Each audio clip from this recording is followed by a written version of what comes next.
Hello guys, welcome to episode 11 of What the Tech. My name is Adam Lobo and today we are joined by...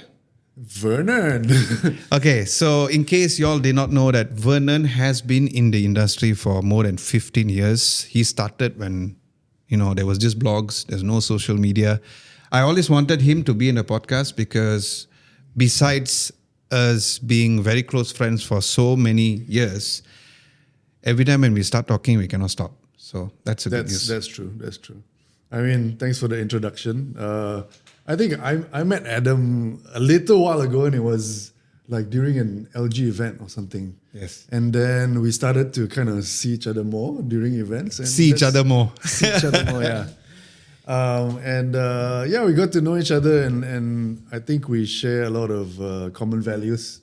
That's why we became very fast friends, and it's been about tech and all that stuff all together since then. So yeah, hope it's going to be a fun session today. It will be because I'm definitely looking forward for this conversation because it has lots of very interesting news.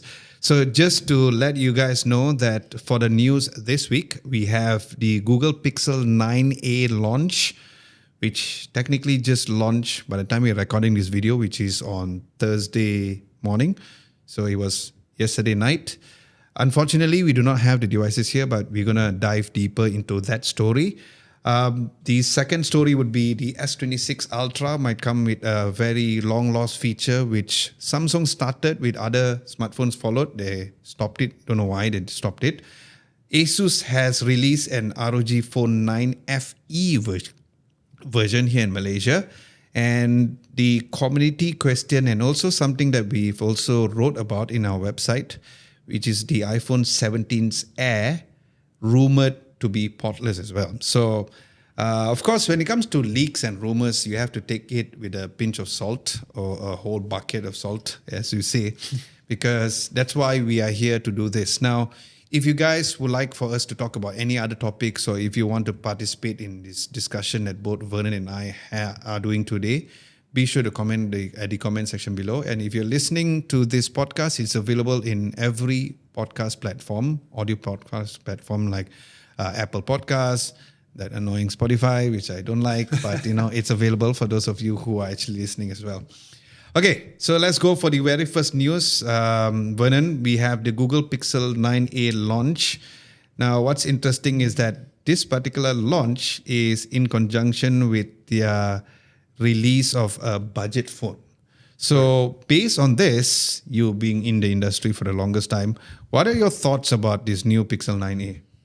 I mean, it's something that a lot of manufacturers are doing, isn't it?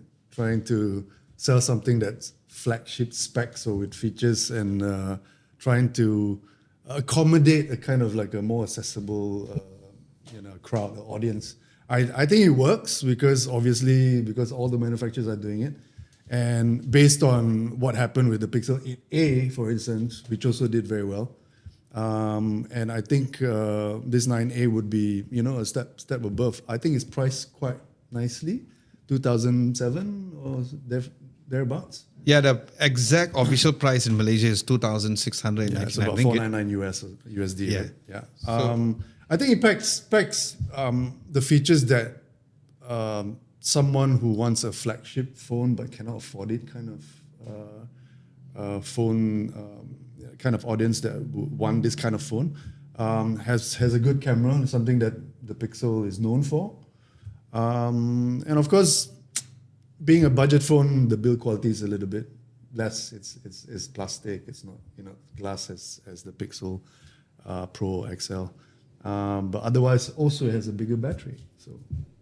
Speaking of the design, you noticed that they came up with a new no camera bump design. Is that something which you like to see in smartphones? Because according to MKBHD's video, he said that apparently a lot of people commented on all of his videos and say that I don't care about making the phone slim. This is apparently what people say. They say, I don't care about making the phone slim, but I want to just eliminate the camera bump and give me a bigger battery. That's exactly what the Google Pixel 9a has done. What are your thoughts about that? I think it's a very individual kind of opinion. For me, I don't really mind a camera bump as long as it's not too big and ugly. There are phones out there which are big and ugly, so that's not something I like to see. But for this, I'm not too bothered about the camera bump. I think it's nice that there's no camera bump on it, but I feel design-wise is a little bit plain, and to be honest, it's a little bit underwhelming. Okay. With the camera bump here, the camera module, I mean, and I'm a little bit bothered as well by the angles of the rectangle and also the shape of the phone. They don't match per se, but I guess that's the design language that's you would see in the Pro and the XL as well. I like the fact that there's no camera bump, but I'm with you on you don't mind the camera bump. I just don't like if the camera bump is making the phone wobble, because I'm the kind of person who do not use a case. I like to use a phone without a case, right? And you know how, like, if you use a smartphone like the S23 Ultra or even any one of the S23 Plus, S25 Ultra, and any one of the Ultra series from Samsung, because the camera bump is towards the left, what happens is that when I tap the phone on a surface, it tok, it moves. I see that a lot in your videos. Exactly. That you do that little test. Because I thought I was the only one, but a lot of people also tend to do that, especially if you're working, because I'm half the time on my laptop or even on my desktop on the Mac Studio, and my phone is laid down flat, as opposed to some people like to lay it down like that, right? That's right. Yeah. So, but putting a case would solve that problem. I like the fact that they change this camera bump. It looks almost like what Nothing is doing with their different camera arrays. But the good news is that this Pixel 9a has two cameras compared to the iPhone 16e. Exactly. So what are your thoughts about that? What thoughts about this camera or the 16e? Knowing the fact that the 16e has just one and this has two cameras. Okay, but I think in this modern age and in 2025, it's incredible that manufacturers are coming out with a phone with just a single camera. I think it's a little bit, I agree. I think a little bit more than disappointing. Okay. Because I think rather than just have one main camera, there should be a secondary, whether it's a zoom or it's an ultra wide. It's just what you do and use every day. Yeah. So having just one is a little bit of a limitation, I feel. Okay. But that's Apple for you, right? Apple has a strategy where they may not want you to buy that phone particularly. They want you to upgrade to maybe the 16 or the 16 Pro, right? Their pricing strategy is always spot on, and they know how to kind of tie, pull at your heartstrings and say, okay, maybe I'll pay $300 more for the Pro. Or yeah, so I think, imagine when uncle, auntie goes to the Apple store and they go like, hi, what is your most affordable iPhone? They hand the 16e and they go like, oh, only got one camera. Well, if you want another camera, here's the iPhone 16. Yeah. So I think the sales way of doing things is really amazing. It is a pricing strategy that has absolutely worked for Apple. It's the same when I wanted to buy, let's say, an iPad Pro versus a normal iPad, maybe an iPad Air, because kind of similar in some way, but there's that little extra where it's a ProRes, Pro XDR kind of display that you're not going to get on an iPad Air, blah blah blah. So yeah, Apple's really good at that. And you tend to spend a little bit more because you don't want to miss out on certain things. Like, for instance, the 16, you have dual cameras, as compared to the iPhone 16e. But what I really dislike is the fact that they killed the SE. I thought the SE in its own was a really good product. Oh, that's interesting. Yeah. Oh. It's a really good product that was really that affordable iPhone, maybe someone's first iPhone that you could afford. And I thought that was a very good entry into the Apple ecosystem, rather than trying to convince people to buy a flagship device where you can't afford it. Yeah. I get where you come from, but I think, I'm not from Apple, but I think the reason they did that is because First of all, the last iPhone SE was iPhone SE 3, if I'm not mistaken. And if they're going to long time release it's ago. like 4, Yeah. then people get confused, especially the new age. But yeah, I understand about how the SE had that sort of like their own trademark. It's like, oh, this is the SE, the most affordable one. And people liked it because of the size, right? It was Yeah. like a smaller phone, and people just wanted. But another question is that gets us wondering is that, so when the iPhone 17 release, are they going to release together with the 17e, or is going to be a separate release next year again? That's a tough call, but I feel they might even do that. It has to do with keeping the interest up. So there's a story to tell along the way after the launch. That's usually in September or so, right? I think they might stick to that strategy, but who knows? What's going to I mean, happen with the Plus then, I don't know. right? Honestly, I don't know. There are Apit's rumors favorite that, phone. yeah. There are rumors that they're going to kill it, but Yeah, there were rumors what about do you that. think about that? I think that they should maintain it, but I don't think they can maintain having so many different phones at one go, because the reason why Apple has always taken their time, the reason why they always taken their time on releasing phones is because they don't have enough units to ship, because they are one of their top good selling phones problem, in the world. yeah. Well, a good problem. Yeah. So imagine if they come out 17e, 17, 17 Pro, 17 Pro Max, and the Plus has 5 phones. I think Steve Jobs will just wake up from his grave and get, It's like, what are you doing? what are you guys doing? You guys should have 3 products, you know? Okay. And this is what he used to do, right? Exactly. Good, better, best. Yep. That's it. Exactly. That's all you need. Or, like since you read a lot of books like me, you know what they said? Try not to give people a choice. Yeah, that's true. That will be one of the best ways, because if you tell people A or B, then they don't know. And if you bring number 3, it's even worse. So you might as well just don't give them a choice, or just provide them with no choice at all. Yeah. Speaking of which, you did mention about how you felt like the price was okay for an iPhone, but some may argue that if you look spec to spec, let's not look at the ecosystem and stuff, right? So if you compare between the iPhone 16e and the Google Pixel 9a, first of all, on the Google Pixel 9a, you get a bigger screen, which is a 6.3 versus 6.1. You have 2 cameras, as mentioned earlier. The battery is bigger. Again, battery is very subjective, because we all know that battery optimization on the Bionic chipset has always been one of the best. Of course, you have faster wired charging, and the wireless charging, interestingly, is actually the same. But the most important thing to know is the fact that Sorry, no MagSafe on iPhone 16e. oh yeah, there's no MagSafe. I forgot about that. I couldn't live without it. It happened to me a few times. So when I was daily driving the phone, I sat in the car, I put it, and then it fell down. Thankfully, it has your ceramic shield and all. So it happened to me a few times. Yes, you can use a case, but again, holding the phone without a case is so nice, right? So, and also the cases, the official cases which come is without MagSafe too. Yeah.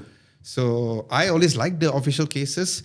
But yeah, you mentioned about the price, but with all of this additional stuff that the Google Pixel 9a has, the pricing though, because the Google Pixel 9a is 2,699 as mentioned, but the iPhone 16e is 2,999. So what are your answer towards people who is going to argue about that factor, saying that, hey, you're going to pay that extra money? Yeah. I think the question is, which platform do you pick? And it's a very individual choice, whether you want an Android or do you want to be in an Apple ecosystem. Yeah. That's really the bottom line. Yeah, If you're gonna get the 16e, it's still the cheapest iPhone, that's right. right? In the 16 lineup, you can buy an older phone, yeah, sure. But I would say that someone who's in the market for the iPhone 16e is probably not looking at the Pixel to buy. Very good point. Pixel in itself as a package, I think is very attractive.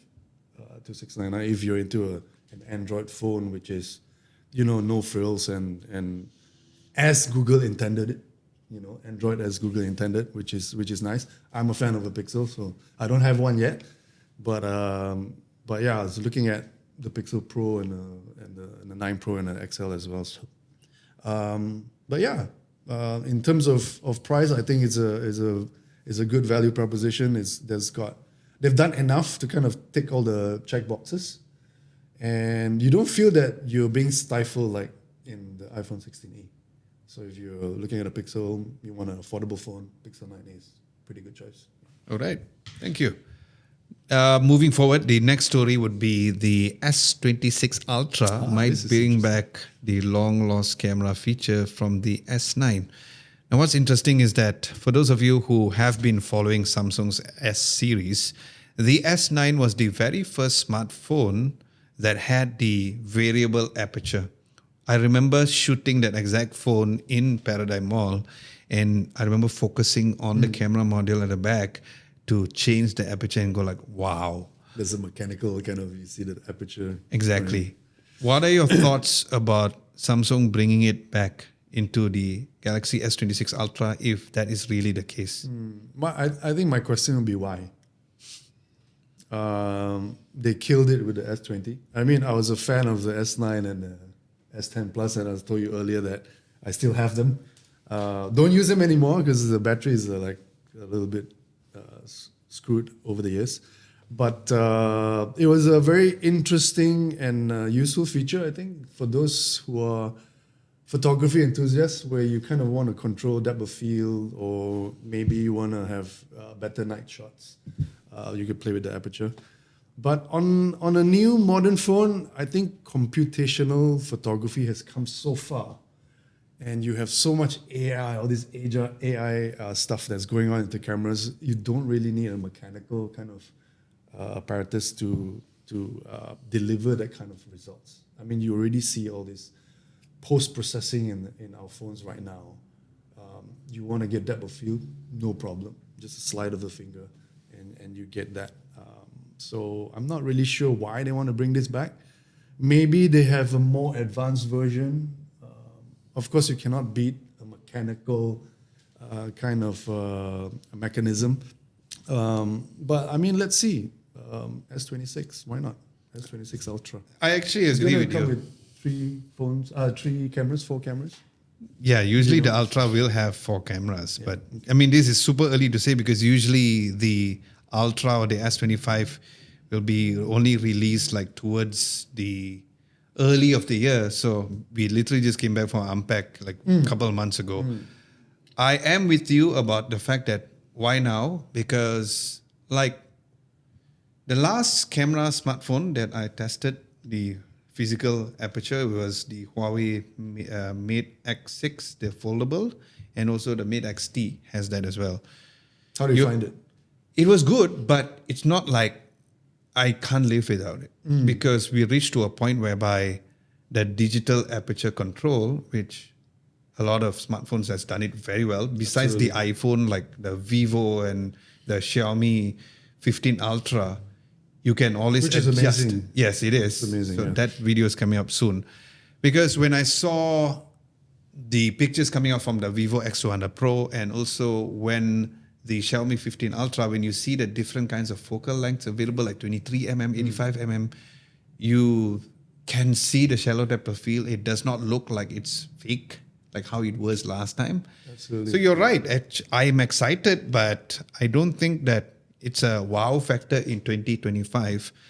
I just wish they brought Bluetooth back to the S Pen instead. If they had to bring back something, right? But that is just me nitpicking. But yeah, I just wanted to be the devil's advocate here, like you, to say why now? Yeah. And whether they're going to bring it, it's great. But if they brought it like, in the S10, S11, like how they really trademarked the S Pen in their phones, which nobody followed it.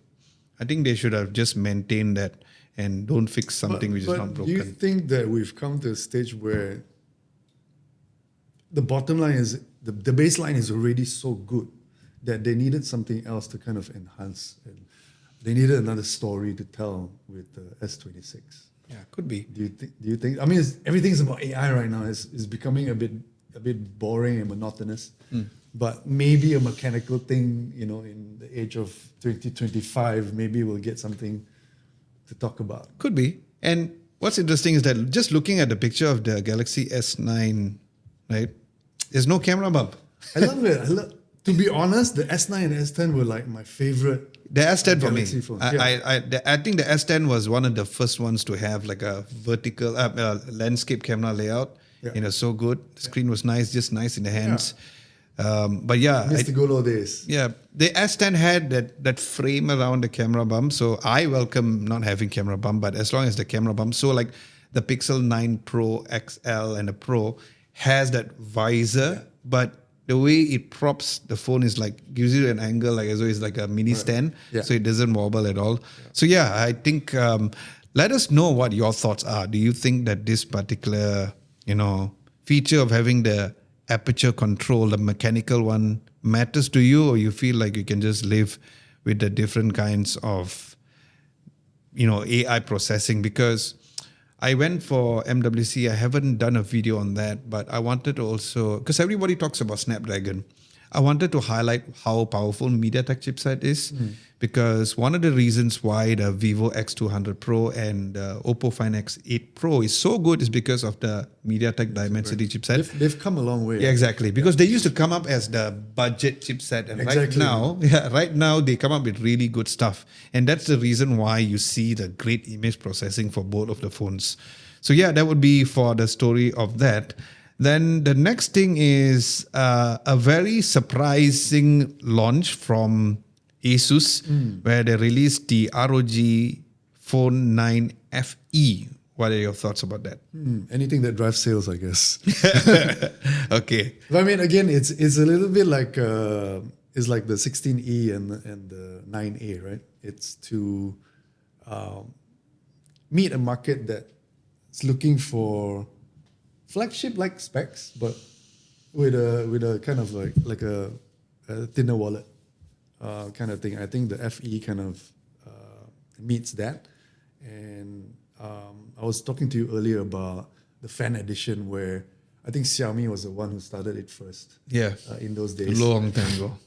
And then Samsung came with the Galaxy FEs, right? Yeah. The They fan came out of that. editions. They came out of the Note because of what happened with the Note 7. Then Yes, they came out their it own started FE with that. version. Then eventually they came up with the so-called flagship killers, Which eventually did kind of kill their own flagship. Was too Kill good. their own flagship, because they were really flagship phones that were packed in a kind of like a cheaper case. Yeah.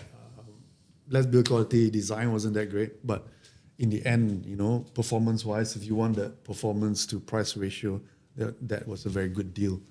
The fan edition for the ROG, I think it looks quite interesting in terms of specs, in terms of power. What do you think? Again, it comes with a very competitive price. And it's funny because for the past few price as months, the iPhone 16e. yeah, so it's 2,999, same price as the iPhone 16e. It comes with a Snapdragon 8 Gen 3 chipset, 12 gigabytes of RAM, 256 gigabytes of storage, and 5,500 milliamps of battery. So I feel like this particular thing is actually very competitive, and it is also in line with a lot of releases as of late, just barely touching the 3,000 mark. Maybe that's the sweet spot right now. Could be, but look at it this way. If people really want that performance, if you go one step higher, you get the Snapdragon 8 Elite chipset, but you only pay 1,000 ringgit more. I know 1,000 ringgit is a lot, but you do have 5,800 milliamps of battery. So in your opinion, do you think that just with 1,000 ringgit, you rather go with the ROG Phone 9 if you're in a gamer shoe, or you think that, you know what, I'm happy with the 9 FE? I think it's a tough call. But if you're in the market for, let's say, the ROG Phone 9, you probably wouldn't be considering the FE. Or if you're an FE, you probably wouldn't be considering the 9. Because $1,000, like you said, although it doesn't sound like much, but if you're really price sensitive and you're in that segment, $1,000 is going to be a lot of money. Yeah, that's true. We're not talking about 100 and 200 bucks, so $1,000 quite a lot. But I mean, looking at it, looking at the specs right now, you get 341 programmable mini LEDs compared to the Phone 9, which only has 85. So that's a win, Yep. kind of. Huge win.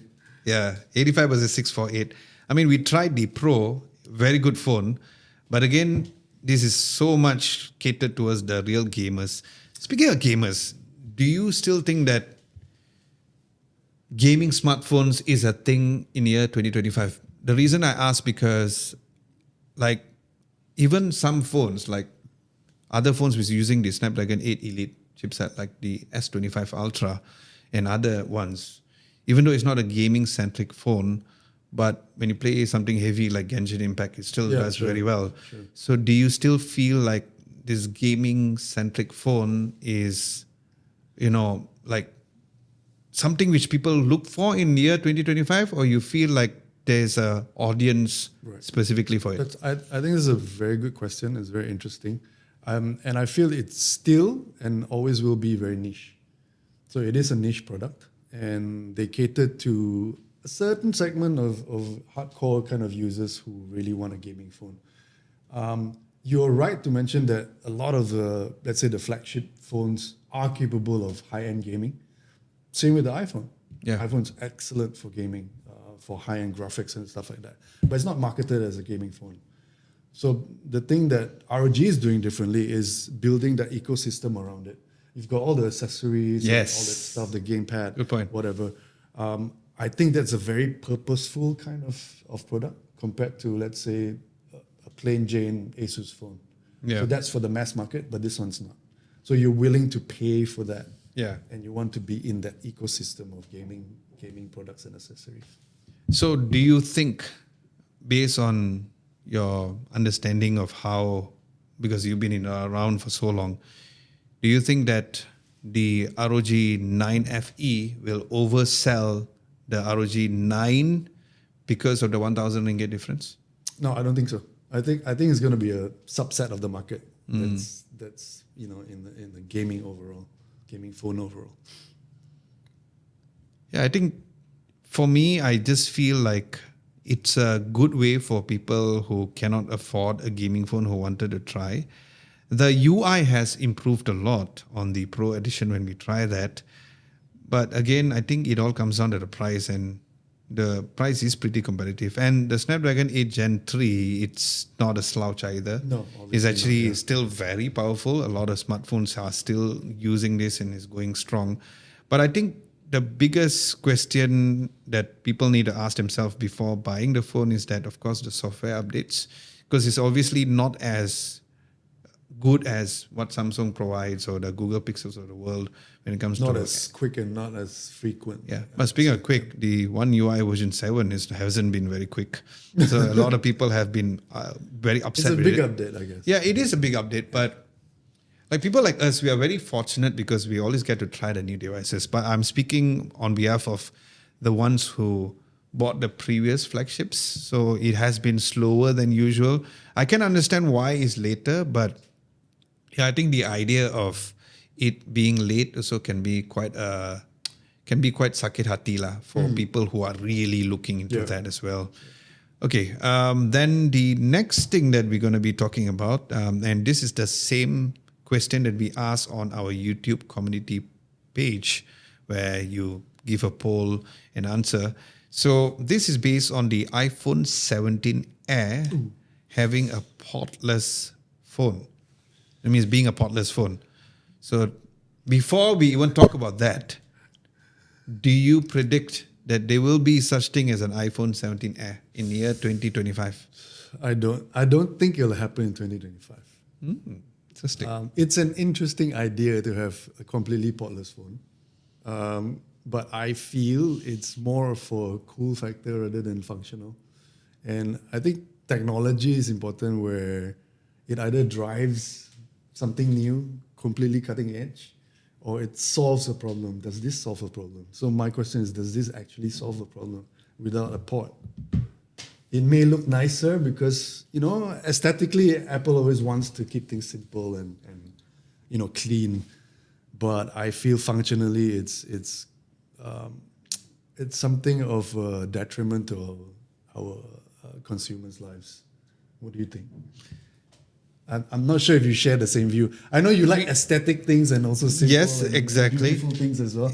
This is a very good question. I like how we have contrasting opinions on things, which is great, even though we are so close. First of all, to address the question whether or not there will be an iPhone 17 Air, I think there will. The reason why this year is because the rumors have been coming out so frequently. I feel like the chances of the iPhone 17 Air to come versus the new iPhone 17 design change, I think the Air is more likely to happen. So if you had to measure it, I feel like the chances of iPhone 17 Air, because of the only thing they need to do is to insert the new silicon carbon battery. They don't have to really do a huge design change. It could look exactly like the iPhone 16. But they're just making thinner.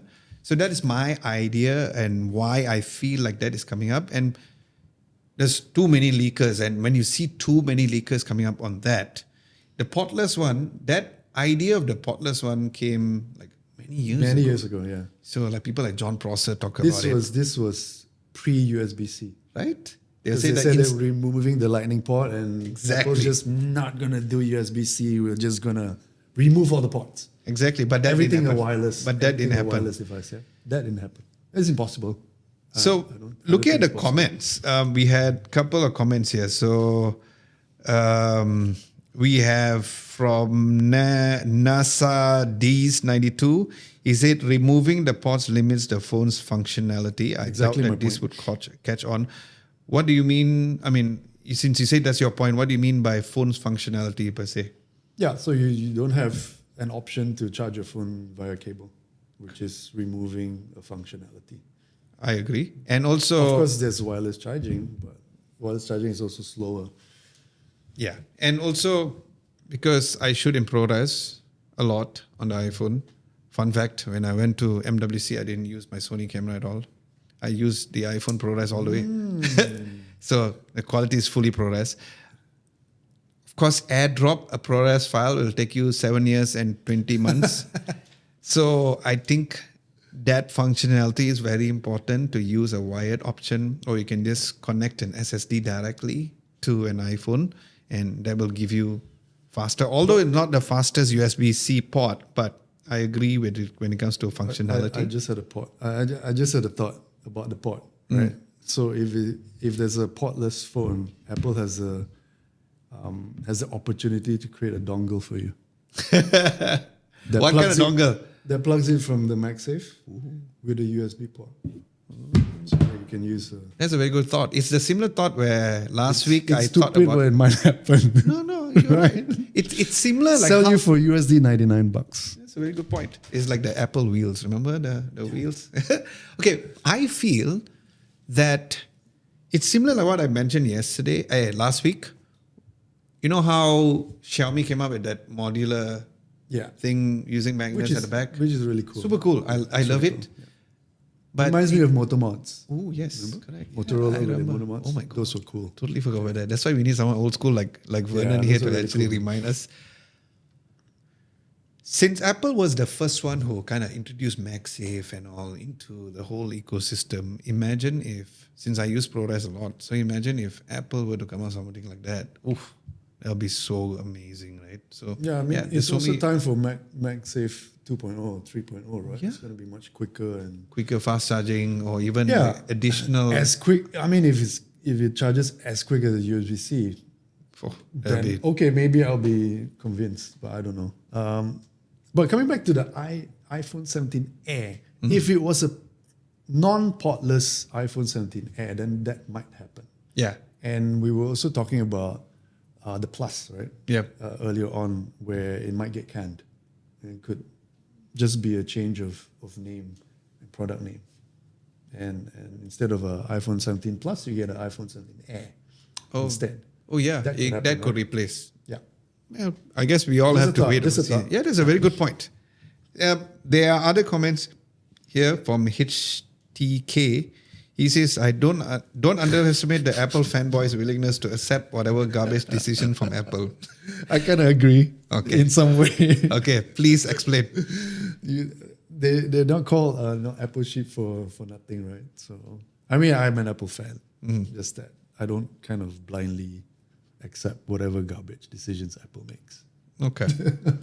Then Nashades 92 says that he can't disagree, but of course he hopes that other brands don't follow. But other brands seems to be following. They do. So Apple kind of sets the precedent usually. They always did. Yeah, dynamic island, removing ports, stuff like that. Okay. So yeah, let us know your thoughts about the iPhone 17 Air. Do you think it's going to be coming? Let us know in the comment section below. Or if you're listening, you can always, give us your feedback. Just head on to our YouTube channel and go to the community page or just comment on this particular video. It'll be easier for us to track back again. So that would be for the different news and leaks that we have and the releases as well. As for video releases, the iPhone 16e review was out. Battery is amazing. Cameras are good, although yes, it's limited. I did like a point system to see whether or not people should go with the iPhone 16e. And I think we briefly talked about it earlier, so we won't go back to talking about that. But I think in a nutshell, not every phone is made for us or for you who are listening and watching. Some phones are made for your uncle, auntie, and in the end of the day, it's an iPhone. So I think by hook or by crook, there will be people buying the phone. Very interesting, when I went to MWC, obviously we had to go and see the Apple store in Barcelona. Beautiful. I still think Malaysia's better. But majority of the people were at the iPhone 16e counter. Interesting. And also at the iPad counter. Interesting. Yeah, so there is that. Yeah, there is that. I guess Apple has their market research or whatever. Exactly. They know their customers, right? They know the audience. Exactly. Yeah. Then another 3 video reels that we have released are short form videos about the Lenovo Legion Go S. Now, I have to be completely honest. I think a lot of people who have been watching the channel know that I am not the biggest gamer in the world. I'm trying to get into it because I just read this book called Rest. And which you get none. Yes, so he's laughing because he knows me that well. And one of the ending topics or the passages, I finished the book like 2 days ago. That was quite that's fast. why you're not sleeping. Maybe. And one of the topics that he talked about is having deep play, right? So deep play meaning like, if you're going to play, make sure to play properly. Hard. Yeah. That way is the best way for you to become a bit more productive. So I'm like, okay. When I got my hands on the Lenovo Legion Go S, I thought that, this is going to be my handheld device. And so far, it has been great. The 3 reels were talking about the unboxing experience, how ergonomic it felt. And the third one would be based on the different gaming tests that we have done. Now, since you haven't got your hands on it yet, I want to know what are your thoughts about handheld gaming in year 2025? Again, it meets a certain segment of gamers. This is a subset of the gamers, right? Those who are at PCs or in the consoles, they also want to bring something on the go. I know a couple of people like that, and since the PSP days, people with handhelds or Nintendo DSs or whatever. But yeah, I think it's for the gamer who just wants to also continue playing games on the go. I think there is a market for that. And I think the Legion Go and the Legion Go S are the ones that really do it very well. I feel Lenovo Legion really brought the A game with this particular product. Yeah. Yes, nice. Yeah, so stay tuned for our full in-depth review of this. We're going to do a YouTube video to kind of combine all of our thoughts and what you see on the short form reels in case you guys haven't checked it out. And the next video that will be coming soon will be the Xiaomi 15 Ultra. It's going to be interesting. Yeah. Amazing camera. Before, this is going to be released on Saturday. So, which means that by the time you're watching this video, it'll be out already. So if you haven't watched that video, feel free to watch it. But in the end of the day, I went a bit technical on that video With the because photography stuff. yeah, or- so meaning like I had to explain. So the title of the video was why your smartphone camera isn't as good as you think it is. Because you know how every year when smartphones come up with their own, okay, we came up with a new upgraded camera, and they always talk about software, but they don't even really bother about the hardware specs of it. So things like, you know how I'm sure because you use an iPhone, I use an iPhone. When we try to record videos at night, it's amazing. Meaning the lens flare is still, Yeah. for the life of me, I don't know why it still happens. But after Xiaomi talking about the different coating system they use for their lens, although iPhone did say that the new 16 had a different coating, but I still still get the face the flares, which, you know, to a point whereby like when I see social media videos, I can tell that they use the iPhone because of the flares. You So recognize it, yeah. I wanted to also emphasize about how the Xiaomi 15 Ultra uses a 1-inch sensor, because the Vivo X100 the 100 Pro used a 1-inch sensor, but for some strange reason they removed it on the X200 Pro. Right. But it didn't feel like it was missing because of the MediaTek Dimensity's chipset, and that's why if you compare the Xiaomi 15 Ultra and the Vivo X200 Pro, spoiler alert, video on that coming soon. I've noticed that there was a slightly better performance on a very crazy zoom on the Vivo because of the AI processing. So in that video on the Xiaomi 15 Ultra, we are talking about more on the hardware reasons on why is it better, because sometimes people don't like that fake look. Yeah. Like, you know, like you take a picture. But speaking of the fake look, at least they don't do Huawei or even the recent Samsung where they use AI to switch the moon. I still don't think it's possible, but apparently it is. But yeah, I think if you haven't It's a watched... conspiracy theory. Right? Exactly. But I think one of the highlights where when Lihud was editing the video, he took a screenshot and sent to me because I didn't think that it was that good, but I can say that as of this recording of this video, as of today, the log profile for the Xiaomi 15 Ultra is the best log I've ever seen in my life. Because Is that co-developed with Leica? Or? no, it is co-developed with Leica, but also is ASUS certified, which is movie I was standard. also going to ask if the lenses were co-developed. with Yes. Leica. Yeah, it's Leica. So of Hence course, you get, yeah. So that's why you have that. better And I think the coating. Leica filters are so much more versatile than Zeiss ones. You have the Leica Authentic and Vibrant as the basic ones, but there are other filters like the, So the like color science is... the color science is nicer compared to Hasselblad, where it's just changing your color to orange, the camera button, and that's about it. Other than that, I don't see. But I think who is doing more work here is the software for, even though Hasselblad was for the Oppo Find X8 Pro, Vivo is Zeiss. It's quite interesting to see all these different kinds of collaboration, but I still think that, you know, the software also plays a huge role. So if you haven't seen the Xiaomi 15 Ultra, watch that video and come back here and let us know your thoughts, or you can even comment directly over there as I mean, well. I've seen some sample of photos shot on the Xiaomi 15 Ultra. They're amazing. Yeah, I think Unbelievable. exactly. So the details. You know, it's quite interesting because the marketing materials for the Xiaomi 15 Ultra, they've always focused more on street photography and capturing moments. Hence why when I was at Barcelona, I tried to capture those moments. And it was interesting because it was almost like a point and shoot situation where I just take a picture and it's like, eh. And you can do that with a 100 mm shot, or you can even do it to up to 200 mm shot. It still looks very tech sharp. So you don't have to really be up close.